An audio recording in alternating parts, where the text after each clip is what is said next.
Hello, my friends, and welcome to Five for the Future for this week, the week of April 29th. Let's jump into the 5 topics that stood out to me recently as signals of change that could impact your small business. I'll summarize the story and share why you should care. Ready to get started? Here are our 5 topics for this week. Robots are everywhere, crazy weather, the non-compete debate, mental health issues on the rise, and weird foods and AI?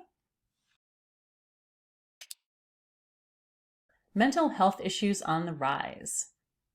More and more stories are coming out every day sharing that, as the Wall Street Journal puts it, America's mental health is worsening.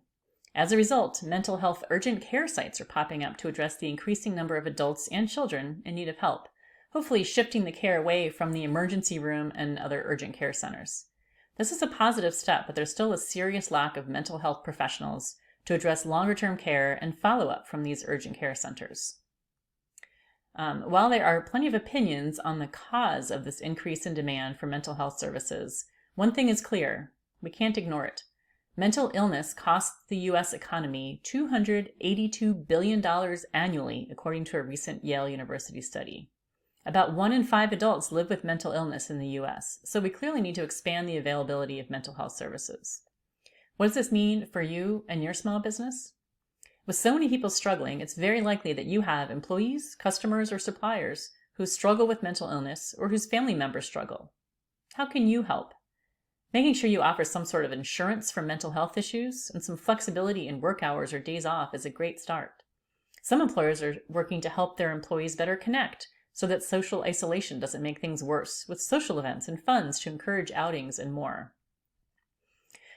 As a matter of fact, research shows that one key way to address many mental health issues is to promote a sense of community and togetherness, rather than the sense of isolation and loneliness many employees feel, especially those who work remotely or who are juggling kids or aging parents on top of work.